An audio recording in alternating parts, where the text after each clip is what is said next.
They strung her up at dawn, her feet bound tight, dangling upside down from a weathered post in the heart of Dust Hollow. Blood matted her dark hair, and a crude sign hung above her, its red letters smeared like a wound, sorceress, outlaw. The mourning crowd shuffled past, their boots kicking up dust that clung to the air like a curse. Most averted their eyes, but Elias Hawthorne, a rancher with a face carved by years of sun and regret, halted mid-stride. He tugged his hat low, his shadow falling long across the dirt, and stood still, as if the earth itself had rooted him there. Her wrists were lashed behind her back, the rope cutting into skin that was already raw. She didn't cry out, didn't whimper, just hung there, silent, her breath shallow but steady. Across the street, the general store's shutters rattled as Mrs. Carver peeked out, her lips pressed thin. A boy no older than 10 pointed and whispered to his mother, "Is she gonna die?" The woman yanked him away, her face pale. Elias didn't move. His hand rested on the reins of his mare, Juniper, who snorted softly, uneasy in the growing heat. The town's whispers swirled around him. Hawthorne's back, someone muttered from the saloon's porch. "Ain't seen him in months." The words carried no warmth, only suspicion. Elias was no stranger to Dust Hollow, but he wasn't one of them either. His ranch, a patch of stubborn earth called Sage Hollow, lay for miles west, tucked between jagged cliffs and sagebrush. He'd come for saplisfleur, bullets, maybe a new axe head. He hadn't planned to linger, but the girl's silence, her refusal to beg, held him fast. She was young, maybe 17, with braided hair adorned with a single hawk feather. Her lips were cracked, her jaw set like granite. The sign above her spun lazily in the breeze, its accusation glaring. Elias's throat tightened, but he swallowed it down. He hadn't come for this, yet his boots stayed planted. The memory hit him hard as Sister Martha, 20 years gone. Her eyes fierce even as fever took her. She'd looked at him the same way this girl did now, not with fear, but with a challenge. Elias turned away, his gaze dropping to the dirt. He didn't look at the rope, the sign, or the town that reeked of judgment and stale whiskey. He mounted Juniper and rode out, the sun climbing higher, turning the sky a brutal bronze. Sage Hollow was no paradise. The shack he called home leaned against the wind, patched with tarp and old planks. Inside, a cot, a rusted stove, a Bible with half its pages torn out, and a locked tin box he hadn't touched in years. He lit a fire with flint and steel, his hands moving from muscle memory, and boiled coffee that tasted of ash. Sitting on the porch, he stared at the cliffs, their shadows unmoving. His hands shook, though he hadn't spoken to anyone in weeks. He counted the days 14 since he'd last heard a human voice. He counted the scars on his knuckles, too, and the nightmares that woke him, drenched in sweat and the echo of cannon fire. The war was supposed to be over, but it followed him here, in the shape of a girl hanging upside down, her eyes daring him to act. He remembered another, years back, a Cheyenne woman, accused of stealing horses. Orders, they'd said. A threat to the outpost. Elias had been there, a young sergeant, his signature on the order. He'd buried that memory, but it clawed its way back now, wearing this girl's face. He sipped his coffee, the burn settling in his chest. He told himself he wouldn't return. He didn't believe it. By noon, Dust Hollow was quieter. The girl still hung there, her ribs rising faintly, her breath uneven. Elias tied Juniper to a post outside the mercantile and walked past, eyes forward. The silence was louder now, each step on the boardwalk echoing like a warning. Inside, Mr. Tillman, the storekeeper, barely looked up. "Thought you'd left for good, Hawthorne," he said, measuring out flour. "Just here for lamp oil," Elias replied. Tillman's eyes flicked to the girl outside. "Stay out of it. Ain't your fight." Elias paid and left, the sack heavy on his shoulder. Outside, he noticed a horsey, a sleek black gelding, tied near the girl. It was Sheriff Amos Trent's pride, a beast with a broad chest and eyes that gleamed like polished stone. The horse stood still, ears flat, staring at the girl as if guarding her. Elias frowned. That horse should have been restless, pawing the dirt, but it didn't move. A woman nearby whispered, "That animal's cursed to." Elias didn't respond. He walked past the girl again, her face swollen where someone had struck her. Blood dried in streaks. Flies buzzed around her, fearless. His hand tightened on the sack, but he kept moving. A child's voice broke the quiet. Was she hanging like that? The mother's sharp hush followed, her eyes darting to the sheriff's office. Trent had been there at dawn, barking orders to the blacksmith, who'd tied the knots with the same care he'd give a bridle. She poisoned the preacher's daughter, someone muttered near the trough, left some weeds at their door, smelled like death. Elias didn't speak. He mounted Juniper and rode out, but her eyes followed him, a pen now, not pleading, just watching, as if she knew his secrets. That night, Elias didn't sleep.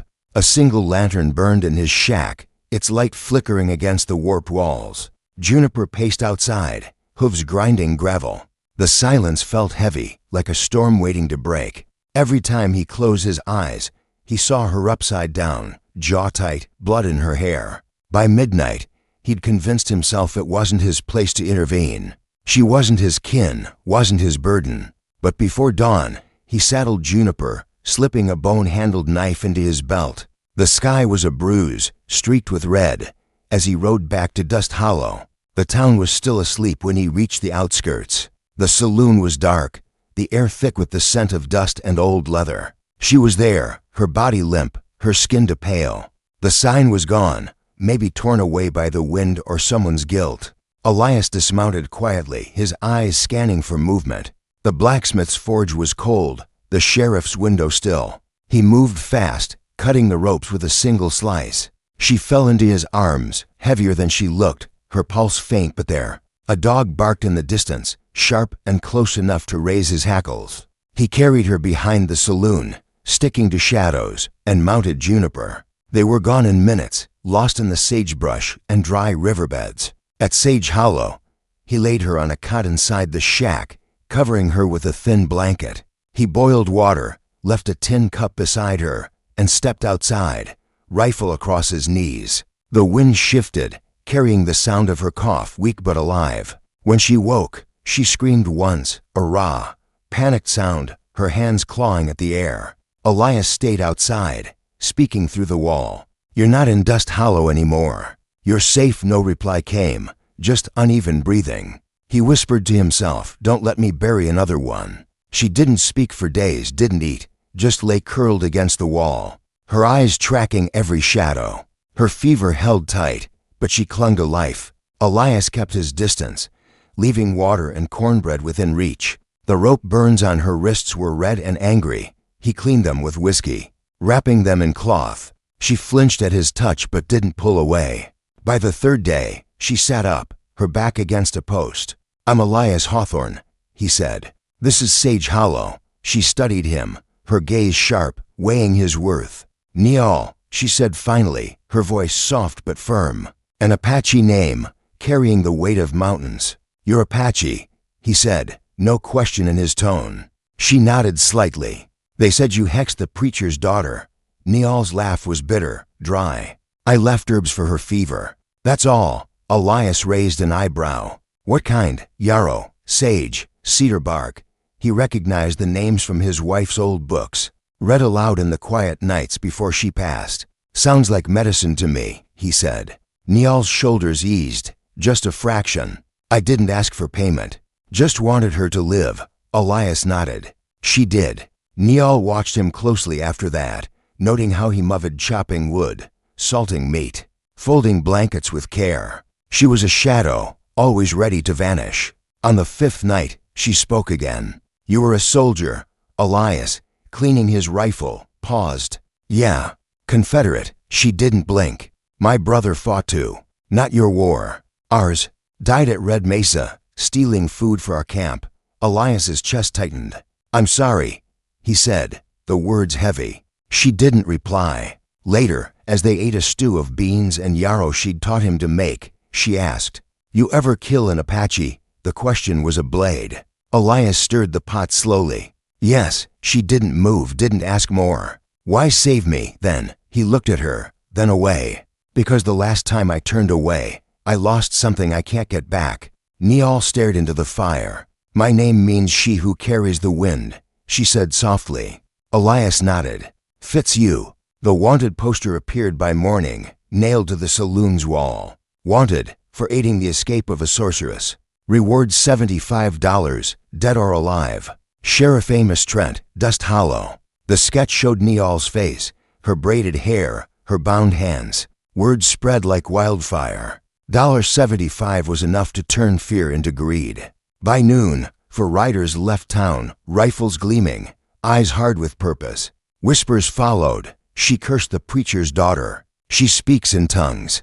Hawthorne's helping her now. Sage Hollow, once ignored, was now a beacon for trouble. Elias saw the dust rising before Niall did. She was at the creek, filling a jug, when he approached. "They're coming," he said. She wiped her hands, reading his face.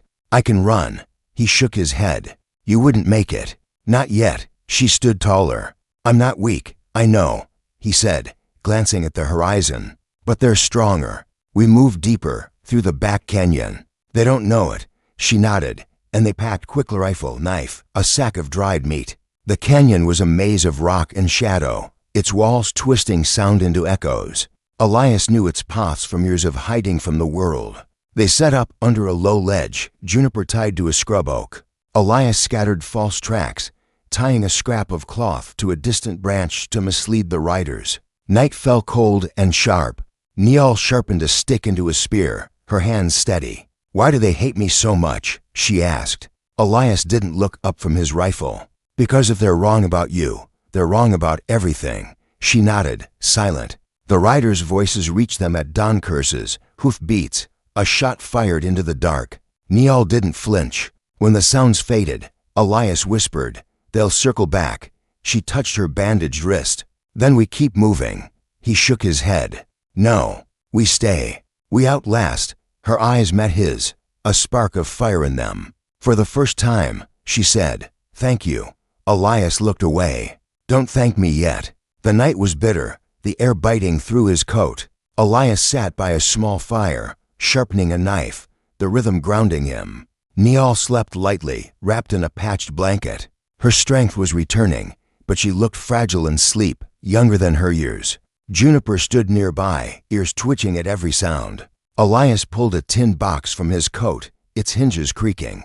Inside, a faded letter, a brass button, a lock of hair. He unfolded the letter, a military order, his name scrawled at the bottom. "Execute suspected hostiles. No trial required." His younger self had signed it, bold and unyielding. He whispered to the fire, "I didn't know her name." Niall stirred, but didn't wake. "She was too young," he continued, his voice breaking. "She didn't beg, just looked at me." He tossed the letter into the flames, watching it burn. When he looked up, Niall's eyes were open, watching him. She said nothing, her silence heavier than words. It cut through him, not with anger, but with truth. The riders came closer the next day, their tracks bold, unhidden. Elias knew it was a warning. "They won't stop," he said aloud. Niall didn't reply, but her hands tightened around her spear. "They want to erase you," he continued. "Your herbs, your strength, everything that proves them wrong."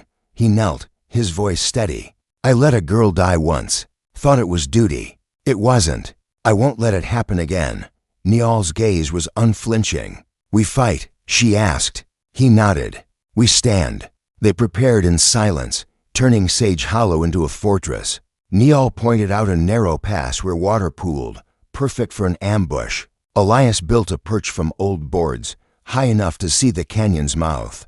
They worked as if they'd fought together before, no words wasted. By dusk, a hawk circled above, and Niall froze. "They're near," she said. Elias didn't question her. He checked his rifle, his hands steady now, purpose replacing guilt. The dust rose at noon, a cloud of brass and shadow. Elias stood at the canyon's edge, rifle slung across his back. He counted 10 horses, Sheriff Trent at the center, his hat casting a long shadow. The posse carried torches, rifles, and news promises of violence. Niall stayed hidden, as Elias had instructed. Trent dismounted, his voice cutting through the air. "Hawthorne, you're harboring a fugitive." Elias didn't blink. "You mean the girl you strung up for saving lives?" Trent's jaw tightened. "She's a sorceress. Hand her over." Elias stepped forward, hands empty. "You plan to kill her?" Trent smirked. "We'll let the town decide." "Righteous and fair." Elias nodded toward the noose on Trent's saddle. That's not justice. That's a show. Trent's hand twitched toward his revolver. Move, Hawthorne. Elias didn't. You want her, you go through me. He pulled the old sign from his coat. Its letters faded but clear. Sorceress, outlaw. He tossed it to the ground, where it splintered. Hang this instead, he said. See if it screams. Niall stepped from the rocks, her spear in hand, her eyes fierce. Elias's voice rose. She's no witch. She's a healer. Saved your people when you wouldn't. Trent barked, take them both. But no one moved. The air was thick, the posse shifting uneasily. Elias turned, facing them. 20 years ago, I hung a girl like her. Called it duty. It wasn't. You want to repeat my mistake? Go ahead. But you'll carry it forever. A murmur ran through the crowd. A young rider lowered his rifle, his face pale. Then a voice broke through. She saved my son. It was Clara Wade, a widow from town, clutching a shawl. He was burning with fever. She gave me herbs, no charge. Another stepped forward, an old rancher. Fixed my arm after a fall. Didn't ask for a dime. One by one, they came men, women, even a child with a scarred hand. She helped my sister, he said, dropping a pebble at Niall's feet. Trent's face twisted, his hands still on his revolver, but the crowd was shifting, no longer his. Elias looked at them, his neighbors, his past. You want justice? Then stop hiding behind fear. She's not your enemy. Your silence is. The posse faltered, nooses dropping to the dirt. Trent stood alone, his authority crumbling. Elias turned to Niall, a hand on her shoulder. Let's go, he said. They walked away, leaving Trent in the dust, his threats empty. Sage Hollow became something new that day. Elias and Niall built a place, not a ranch, not a church, but a refuge. They called it Heaven's Rest. People came, broken and weary, and Niall tended them with her herbs and quiet strength. Elias fixed fences, taught children to ride, and spoke less but listened more. The man who once lived in silence now welcomed strangers. And Trent, he left Dust Hollow, his badge stripped, his name a whisper of shame. Years passed like dust storms over the plains, each one leaving its mark on Heaven's Rest. What began as a simple shack and a few herb gardens had grown into a sprawling haven, with cabins dotted along the canyon walls and a central gathering hall built from salvaged timber. And community sweat. Elias, now grayer at the temples, moved with the same deliberate pace, mending fences by day and sitting by the fire at night, listening to the stories of newcomers. Niall, her braids now streaked with silver threads from the sun, had become the heart of the place. Her healing hands worked wonders not just on bodies, but on souls scarred by the harshness of the frontier. But peace, Elias knew, was never permanent in these lands. Whispers from Dust Hollow reached them, spraticalities of new sheriffs, land grabs by eastern speculators, and unrest among the remaining Apache bands pushed further into the Badlands. One crisp autumn morning, a rider arrived at the gate, his horse lathered and his face drawn. It was young Harlan Wade, Clara's son, now a strapping youth of 18. Mr. Hawthorne, he panted, dismounting. Trouble's brewing back in town. A gang of cattle rustlers hit the Miller Ranch last night. They're saying it's Apache work, but folks know better. Sheriff's stirring up a posse again, and your name came up. Elias set down his hammer, wiping sweat from his brow. The mention of his name wasn't surprising. Old grudges died hard. Niall emerged from the herb shed, her eyes sharp. Who leads them now? She asked, her voice steady as ever. Harlan shifted uncomfortably. A new man, Victor Langford.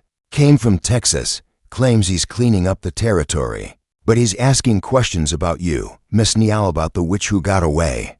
Elias's jaw tightened. The word which still hung like a noose in the air, a remnant of that fateful day. Tell them we're not involved, he said. We heal here, not harm. Harlan nodded but lingered. It's more than that.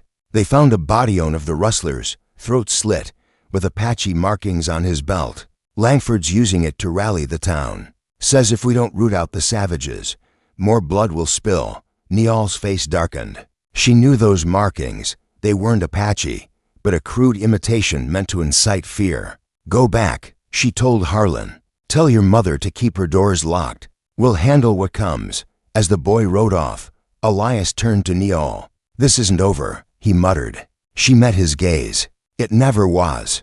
The next days were tense. Elias reinforced the perimeter, posting lookouts from among the residents, a mix of former outcasts, widows, and drifters who'd found purpose at Heaven's Rest. Neal gathered the women and children in the hall, teaching them basic defenses, how to barricade doors, use slingshots made from leather strips, and signal with mirrors if riders approached. "We don't seek fight," she said, her voice calm but firm, "but we won't run." Elias admired her resilience. It mirrored his own growing determination. He'd spent years atoning for his past sins, but now, with the refuge thriving, he felt a fierce protectiveness. This place was his redemption, and he'd defend it with his life. Word came that Langford was no ordinary sheriff. A browse through old wanted posters stated by a passing revealed his history. A former bounty hunter with a trail of bodies from the Rio Grande to the Missouri. He'd made his name hunting down native bands during the Indian Wars, collecting scalps for bounties. Elias shared this with Neal one evening as they sat by the fire. "He's not here for justice," he said. "He's here for glory." Neal nodded, crushing dried yarrow in her mortar. "Men like him see us as trophies. But we have allies now." Indeed, the refuge had forged bonds with nearby ranches, even some Apache scouts who traded herbs and news in secret. The first clash came under a full moon. Scouts reported riders approaching from the east, 6 men, armed with rifles and torches. Elias gathered a small group, himself, to former soldiers who'd sought shelter at Heaven's Rest, and Neal, who insisted on coming. "My people taught me to track," she said. "I won't hide." They ambushed the riders in a narrow pass, Elias firing a warning shot into the air. "Turn back," he shouted. "This land's protected." The leader, a scarred man with a bandolier across his chest, laughed. "Protected by a has-been rancher and his Indian whore? Langford sends his regards." The word stung, but Elias held steady. A skirmish and sweatshots exchanged, one rider wounded in the leg. Neal dragged him to safety, binding his wound with sage compresses even as he cursed her. "Why help me?" he growled. She looked him in the eye. "Because hate dies when mercy lives." The riders retreated, but not without losses on both. Sedessa grazed to Elias's arm, a horse lamed. Back at Heaven's Rest, the community buzzed with fear and resolve. Elias addressed them in the hall. "This isn't just about us," he said. "It's about what we stand for. Langford wants to divide, to conquer. We unite." Neal added, "Remember the sign they hung on me? It didn't break us. Neither will this." That night, Elias couldn't sleep. He paced the porch, his mind racing back to the war battles where lines blurred between right and wrong. Had he traded one fight for another? Neal joined him, handing him a cup of herbal tea. "Doubt is normal," she said, "but action defines us." As winter set in, Langford escalated. Posters appeared in Dust Hollow, wanted, Elias Hawthorne and the Apache sorceress Neal, for inciting rebellion. Reward to $100. The sum drew opportunists, bounty hunters, desperate farmers, even former friends tempted by gold. One such man, an old acquaintance named Silas Reed, rode in under a white flag. "Elias, old friend," he said, hat in hand. "Langford's offering amnesty if you hand her over. Says she's the root of the trouble." Elias's eyes narrowed. "And you believe that?" Silas shrugged. "Times are hard. Rustlers are hitting everyone. Folks need a scapegoat."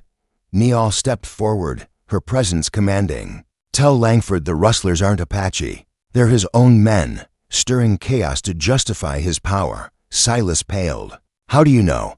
She held up a stolen belt buckle, etched with a Texas brand. "We found this on one of them." Silas left conflicted, but his visit sparked debate within Heaven's Rest. Some residents whispered, was it worth the risk? Should they negotiate? Elias quelled the unrest with a story from his past. "I once followed orders blindly," he said. "Hung innocents to keep peace. It brought only ghosts. We stand now, or we fall forever." Neal supported him, sharing tales of her people's resistance, how they survived raids by outsmarting, not outgunning. Together they planned traps in the canyons, alliances with sympathetic ranchers, and a spy network using children as messengers. The climax came during a blizzard, when Langford led a full possessed 20 strong straight to Heaven's Rest. Snow whipped through the air, visibility low, but Elias's scouts spotted them early. "They're here for blood," one reported. Elias and Neal rallied everyone, women and children, to the hall, able-bodied to the defenses.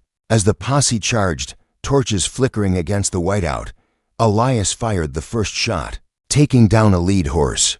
Chaos erupted, fire echoing off the cliffs, screams mingling with the wind. Neal moved like a shadow, tending the wounded mid-battle, her herbs saving lives on both sides. In the thick of it, Elias faced Langford himself. The sheriff, mounted on a massive stallion, aimed his revolver. "You should have stayed quiet, rancher," he bellowed. Elias dodged, rolling behind a rock. "And you should have learned from Trent's mistake." A bullet grazed Langford's shoulder, but he pressed on, dismounting to pursue. Neal appeared from the flank, her spear raised.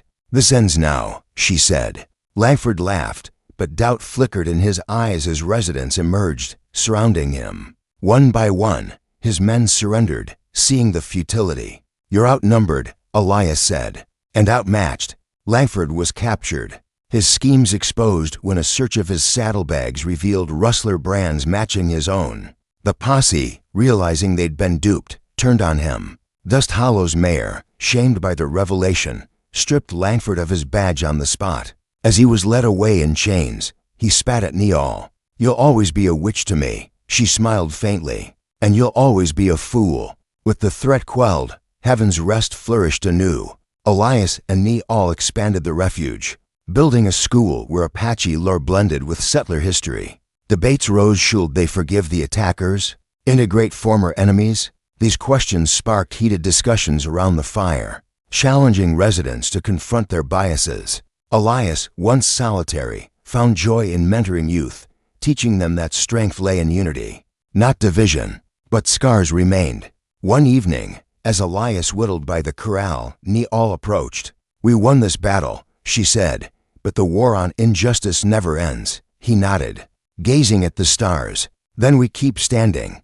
Their bond deepened, a quiet partnership forged in fire. With Langford's fall, Heaven's Rest entered a golden era, its cabins multiplying like wildflowers after a rain. Elias, his hands calloused from years of labor, took pride in the schoolhouse he'd raised from cedar and stone, where children of settlers and Apache alike learned to read maps of the stars and brew teas for ailments. Neal, ever the guardian of traditions, expanded her herb gardens into terraced plots along the canyon, teaching apprentices the subtle arts of yarrow for fevers and cedar for purification. The refuge had become a beacon, drawing weary travelers from as far as the Mississippi, each bringing stories of hardship and hope. Yet, as spring thawed the frozen earth, new shadows crept in. Whispers from Dust Hollow spoke of a federal marshal, Harlan Voss, sent from Washington to investigate irregularities in the territory land disputes, treaty violations, and rumors of unrest among displaced tribes. Elias heard the news from a trader passing through, a grizzled man with a wagon full of pelts and newsprint. "Voss ain't like the others," the trader warned, spitting tobacco into the dirt. "He's got the government's ear, and he's digging into old feuds. Your standoff with Trent and Langford? It's in his files." Elias nodded grimly, his mind flashing back to the noose that had once dangled over Neal. "We'll weather it," he said, but doubt gnawed at him like a coyote at bone. Neal sensed the shift too. One morning, as she tended a bed of sage, a vision came to her, not a dream, but a feeling, like the wind carrying warnings from her ancestors. "The past isn't buried," she told Elias that evening, as they shared a meal of venison stew under the stars. "Voss will come, and he'll bring laws instead of guns." Elias set down his spoon, his face etched with lines deeper than the canyon walls. "Laws can be as deadly," he replied. "I signed enough orders in the war to know that." Their conversation turned to strategy, strengthening alliances with nearby tribes, documenting the refuge's deeds to the land, and preparing the residents for scrutiny. Heaven's Rest was no longer just a home, it was a symbol of coexistence, and symbols often attracted those who sought to shatter them. The marshal arrived unannounced on a dusty afternoon, his badge gleaming like a predator's eye. Voss was a tall man, lean and sharp-featured, with a mustache trimmed precise as a ledger line. He rode in with 2 deputies, their horses kicking up clouds that settled like accusations. Elias met them at the gate, Neal at his side, her braided hair adorned with a fresh hawk feather. "Marshal Voss," Elias said, extending a hand that Voss ignored. "What brings you to Heaven's Rest?" Voss dismounted, his eyes scanning the bustling compound of children playing near the school, women weaving baskets, men repairing a corral. "Reports of harboring fugitives," he said flatly. "Apache renegades, land squatters. And you, Hawthorne, your history with the Confederacy doesn't sit well with the Union." Neal stepped forward, her voice steady. "We harbor healers, not fugitives. This land was granted fairly," Voss smirked, pulling a sheaf of papers from his saddlebag. "Granted by whom? Treaties are fickle things, ma'am.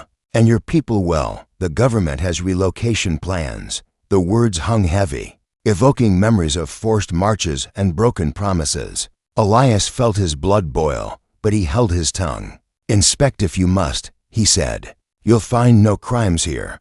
Voss and his men spent the day poking through cabins, questioning residents, their presence like a chill wind. One deputy, a young hothead named Riley, sneered at Neal's herb shelves. "Witch's brew," he muttered. Neal didn't flinch. "Medicine," she corrected. "Try it if your heart ever softens." As Voss prepared to leave, he issued a warning. "You've built something here, but it stands on shaky ground. The railroad's coming through these parts, and they want clear title. If I find evidence of incitement Apache raids, stolen cattle, you'll answer for it." Elias watched them ride off, his fists clenched. That night, round the communal fire, debates raged. Some residents feared Voss's return, others, like a former slave named Jeremiah who'd found refuge after the war, argued for resistance. "We fought for freedom once," Jeremiah said, his voice deep as a river. "We fight again," Neal nodded. "But wisely. Not with bullets, but with truth." Elias agreed, proposing they send a delegation to Dust Hollow to rally support from old alias Claro Wade, the ranchers who'd once stood with them. The plan unfolded amid growing tension. Scouts reported increased patrols, and one night, a barn on the outskirts burned, the flames licking the sky like accusations. Arson, Elias suspected, meant to provoke. Neal investigated the ashes, finding a button from a federal uniform. "Voss's work," she said, "to make us look guilty."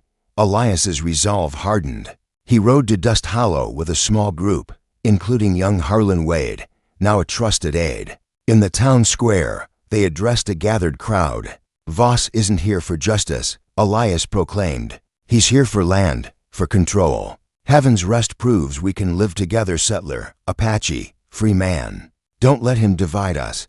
Murmurs rippled, some nodded, remembering Neal's healings, but others, swayed by Voss's promises of prosperity from the railroad, turned away. Back at the refuge, preparations intensified. Elias trained residents in basic marksmanship, not for aggression, but defense. Neal organized healing circles, where stories of injustice were shared tales of lynchings, land thefts, war atrocious that bound the community tighter. One evening, a young Apache scout named Cale arrived, bearing news from the Badlands. "My band is being pushed," he said. "Voss accuses us of raids we didn't commit." Neal welcomed him, offering shelter. "Join us," she said. Together, we expose the lies.